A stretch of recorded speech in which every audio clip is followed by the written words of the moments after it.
Manifestation has always been such an important part of my life for as long as I can remember. So it only felt natural that I was going to end up making this video.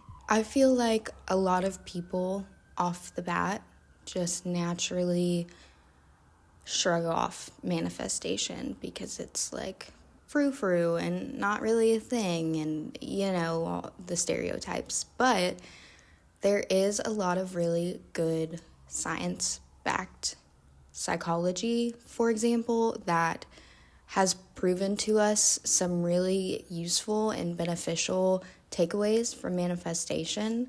So even if it's not magically appearing before your eyes, whatever you're trying to manifest, there is a lot of things happening up in our brain when we actively work to manifest and do the routines that we do when we manifest that essentially change the way our brains perceive our reality and the way that we are seeing things day to day. And that's really cool to me, so I wanted to talk about that today.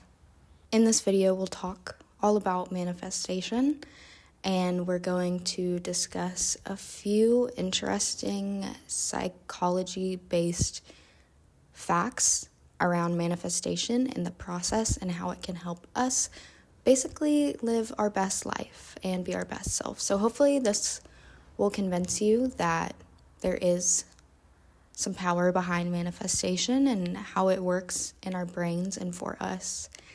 And maybe it'll get you to try it for the future because manifestation is great. What I'm going to go over in this video is the Reticular Activating System, Self-Fulfilling Prophecies, and Default Mode Network. These are all things that I researched myself and I found very interesting, so I wanted to discuss them in this video.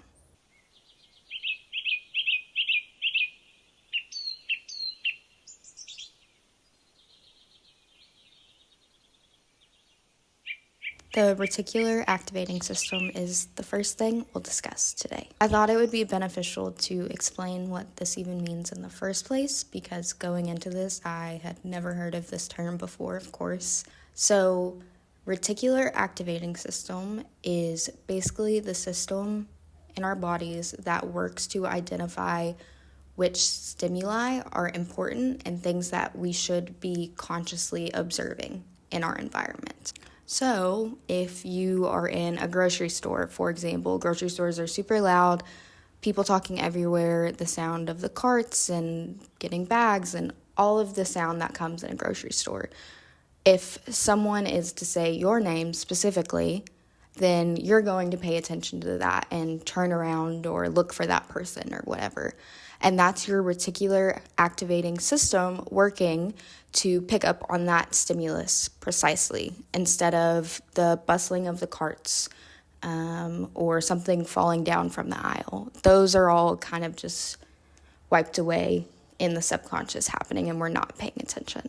The reticular activating system is physically a small group of neurons near the brainstem. You can basically think of it like a gatekeeper for sensory information, so it's allowing things in and out. So tying that into manifestation, I think this is really interesting because it shows that when we set specific objectives or goals and focus on those goals, our brain is naturally going to look for those things and how to get there quicker. For example, if you are wanting to buy a new car, chances are once you decide you want that specific car, you're going to start seeing it a lot more often because that's a goal and this desire that you have in your head. So your brain is just automatically picking those things out using the reticular activating system and making you aware of those. This is really important with manifestation because setting goals and objectives for yourself allows your brain to know exactly what you're looking for. And in a way, it can kind of help us weed out what we don't need to see in our surroundings and help us focus on the next steps that are best to get to our goals. So how can we really use this for ourselves? Based on what we know about the reticular activating system, as far as manifestation goes, it's just really important to make sure you're setting very clear and specific goals and intentions. You want your brain to be able to pick up on the sensory information and the stimuli that it needs to push us further in that direction. When we're goal-oriented towards what we want and we're taking those actionable steps, those are what are going to stick out to us first.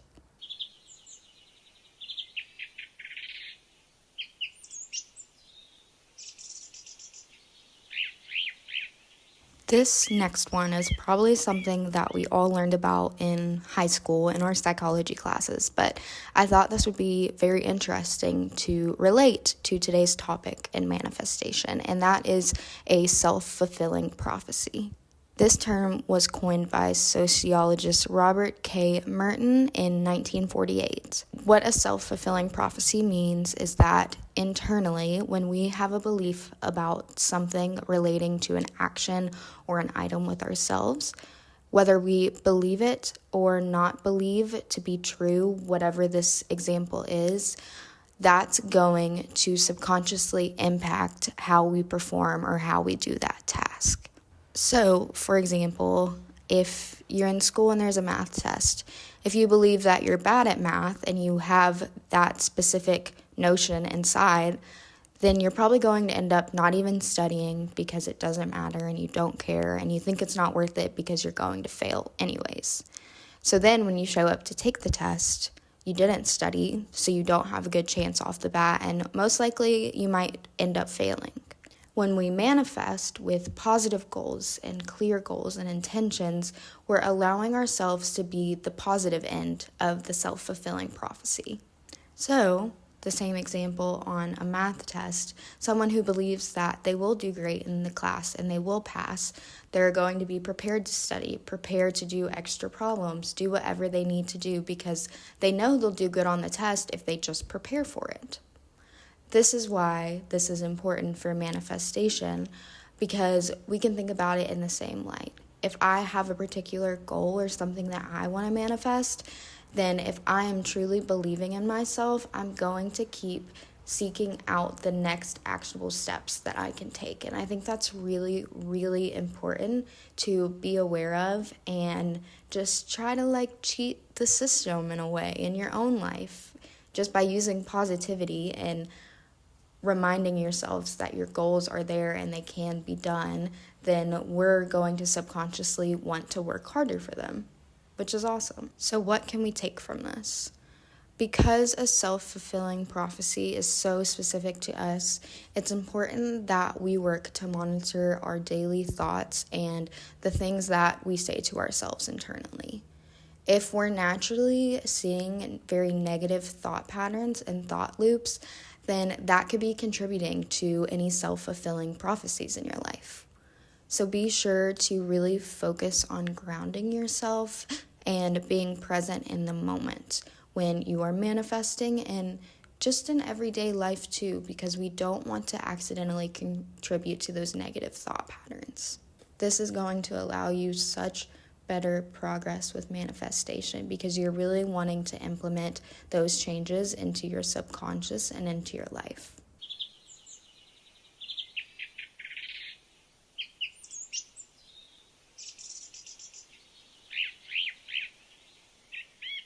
Next, I wanted to talk about the default mode network. So whenever we are zoned out or daydreaming, we find that our mind usually goes up in the air, zoning out, that sort of vibe. And there is a word for that, and that's called our default mode network. So that's what is powering our brains when we are daydreaming or thinking about the past or thinking about the future, just totally zoned out. That is the system that's activated. It's a network of interconnected brain regions that all work together when we are not paying attention to our external environment. And how exactly does this tie into manifestation? When we are working on our goals or thinking about what we want or working on manifesting, our default mode network is actively engaged because we're thinking about the future, we're thinking about self-referential things. This mental stimulation is important because it can better motivate us to actually go after those goals. So by manifesting and really working hard to visualize your future and visualize this progress you see for yourself, you're helping to give your brain the motivation that it needs to keep pushing forward and to take the next step. I highly recommend for this engaging in some journaling. This is going to help you visualize as clearly as possible where you want to be in life and your goals when manifesting. In general, I think this is why the concept of spirituality has always been as important to me as it has, is because it doesn't have to be all this mystical magic type of thing. There's a lot of ways to apply science to it and see how some simple rituals or some daily activities can really lead to self-improvement and self-betterment, even if it's in subconscious ways that is just our brain working and we don't realize. That's really awesome, and I think it's something really cool that we can know now and take advantage of to be the best version of ourselves. That's why I wanted to make this video, and I really hope that you guys enjoyed it because this was super fun to research and kind of dig into more. But just don't forget to really stay true to your best self and work on being detailed in your manifestations and using visualization techniques and grounding techniques, because that's going to get you the clearest results that you are looking to see. I hope that you guys enjoyed this video. As always, I will be back with a new one again this week, so stay tuned for that. It's also about manifesting under the moon cycles, which has also been a really interesting concept to kind of research. So I hope that you guys enjoyed, and I will see you in the next one.